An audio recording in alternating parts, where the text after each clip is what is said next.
am, you may be also. There you will be. I'll bring you wherever I am, and you will be with me forever.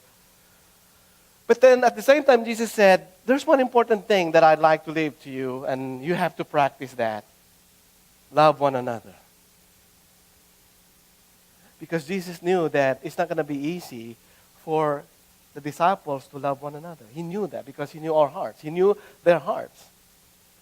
And Jesus said, the greatest commandment is to love the Lord, of course. First of all, we love God with all your heart, with all your mind, with all your soul, with all your strength, with everything you got. And then Jesus said, and there's another thing. By the way, love one another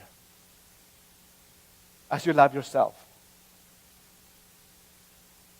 So, if we're going to put that in practice, we love ourselves. We really take care of ourselves. And if you apply the words of Jesus to love your neighbor as you love yourself, then chapter 13 of 1 Corinthians is the one that will keep reminding us that we need to do this. So, not only did God love us so greatly, but that He also enabled us to have the same love. He put that love in our hearts. We have that love in our hearts. Although the reality is, when a baby is born, there's already the sign of sin and selfishness, because after a baby is born, you don't see a baby born with open palm or like open hand like that. No. They do like this, right? They cry and they shake their face and said, I want milk, I'm hungry, I want mine. And so, in order for us to exercise love, we have to do it regularly. And so here I'd like to just give you a very, very simple outline, 3 main points in this chapter. And as we go along, you feel free to write whatever you want to write as we go through the verses today. And with that in mind, let's focus on this chapter in the Bible, 1 Corinthians chapter 13. First of all, let's look at the first 3 verses. And the first 3 verses, I describe them as the importance of love. The love is above everything. So let me read again verses 1 to 3. After Paul told them, you have to earnestly desire the best gifts, and yet I show you a more excellent way. And then Paul made himself as an example. He said, though I speak. He didn't even say, though you can speak. Paul was personalizing it. He said, I am a scholar. We know that Paul is a very learned man. He was trained as a Pharisee. He knows the Bible and his Bible. And he can maybe speak in tongues during the time. But then he said, though I speak with the tongues of men. And he even went further. He said, and even of angels. Who can speak the language of angels? I haven't heard a language of an angel. And then he said, but have not love. You will always find this, but have not love, in these 3 verses. Paul said, I have become sounding brass or a clanging cymbal. How many of you heard a concert of just... Is that music? It's just noise, right? How many of you went to a concert of a solo cymbal concert? You wouldn't go because it's all noise. And so Paul said, even though I have all these gifts, if I can speak even the language of an angel, if I don't have love, I'm just making a noise. So it doesn't matter how you boast of your knowledge of what you learn in the Bible. If you do not love, you're just making a noise. That's what Paul is saying. And then verse 2, he said, and though I have the gift of prophecy and understand all mysteries and all knowledge, and though I have all faith so that I could remove mountains. He even mentioned about what Jesus said, that you have small faith, even a mustard seed, you can move mountains. And Paul even said, if I have that faith, that can move mountain. If I do not have love, what did he say at the end? I am nothing. Okay? So noise, nothing. Verse 3, and though I have bestowed all my goods to feed the poor, and though I give my body to be burned, but have not love, no profit, no merit in heaven. So Paul was trying to say, everything that we do in this life, we do it because of love. Great oratory can move a person's emotions. Great rhetoric can move a person's mind. A great speech can move a person's will, but only great love can move a person's heart. You agree with that? Oratory can move one to tears, but only love can move one to Jesus. So that's what we see in the first 3 verses. Now let's keep going. Verses 4 to 12, I call it the description of love. It's very, very practical. Paul describes what love is. And that's in a lot of verses, from verse 4 to verse 12. So in these verses, Paul gives us an in-depth description of love. He reveals all of its characteristics to us. And these are truths that we need to be reminded of daily. Maybe even every hour. So first, let's consider verses 4 to 6. In this group of verses, Paul shows us the many sides of true and genuine love. As if love is a diamond that every time you turn it, you see there's like a shining part of it.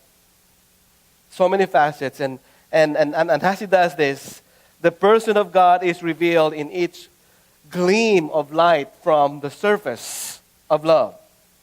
So verse 4 starts with, love suffers long. So when we read this, we just read through, love suffers long, love is kind. But if you stop and pause and meditate on this, on every phrase that Paul shared, he said, love suffers long. This word means patient endurance under provocation. Love suffers long. You are not going to react whatever provocation you encounter. That's what Paul was saying when he said, love suffers long.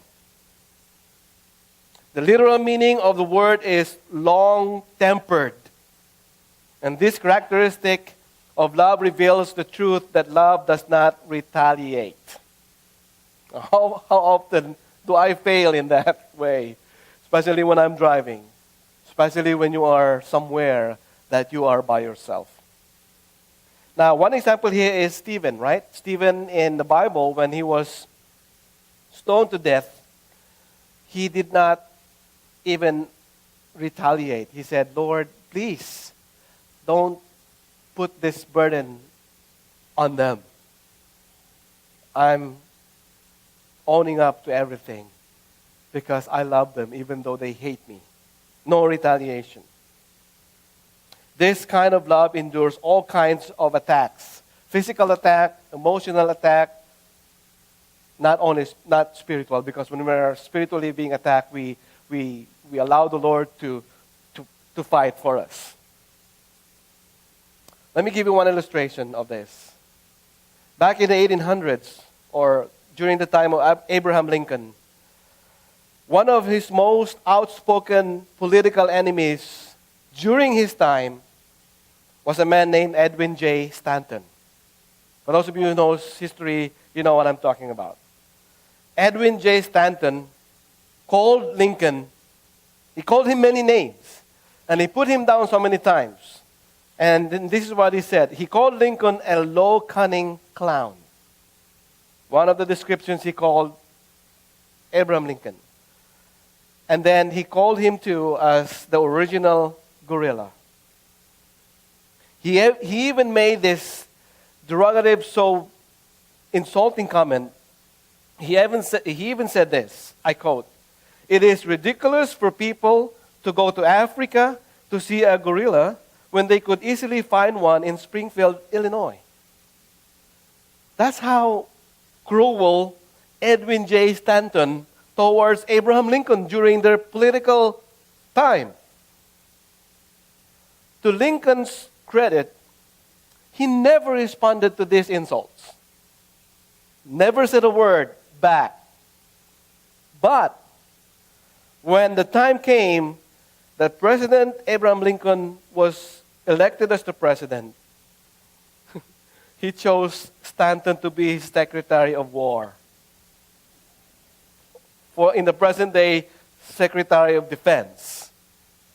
And during the interview, the press were asking, why did you do this, Mr. President?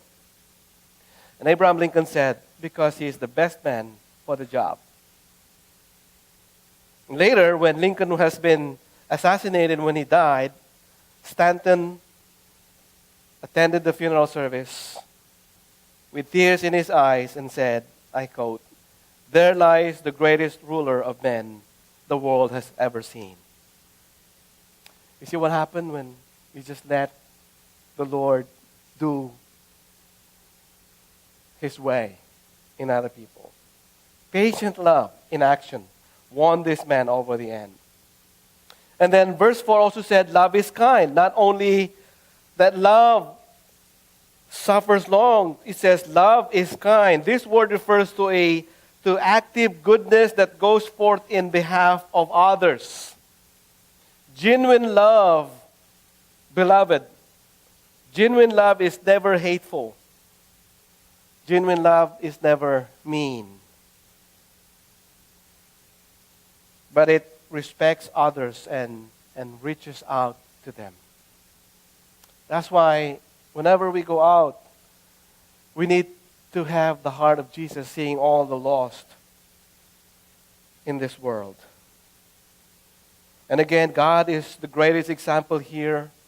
Even though people are cursing Him, people are shaking their fist at God, He keeps loving us. He keeps exercising His love toward us. And then it went on to say, love does not envy.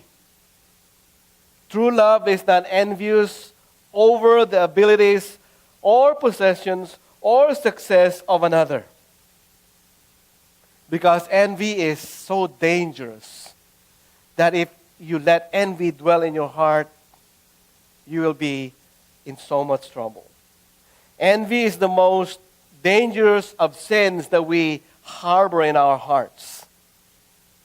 It was envy that put Daniel in the lion's den, because the rest of the leaders in Babylon during that time was so envious of David because he was so close to the king. Envy put Joseph in that dungeon. And so many troubles in his life. Even his brothers envied him so much. And a good thing that didn't kill him. And then the Bible says, love does not parade itself. So if envy is dangerous, here Paul described that love does not parade itself. Love does not brag. It does not draw attention to itself.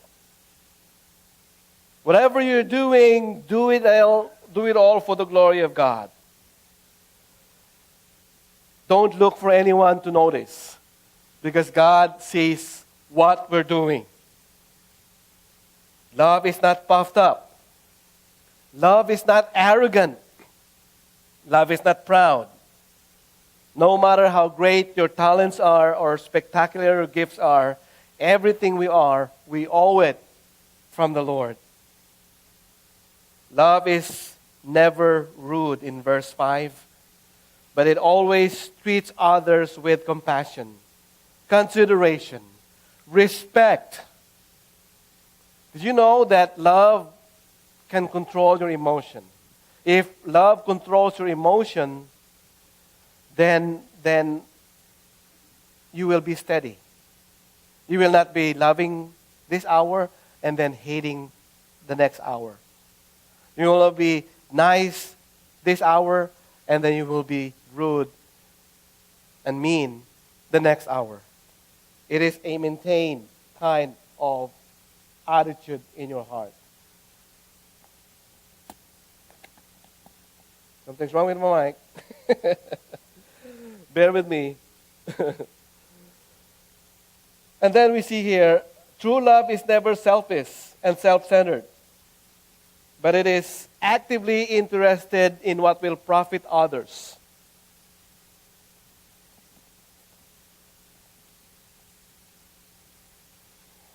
Jesus, again, is the prime example of this attitude in action.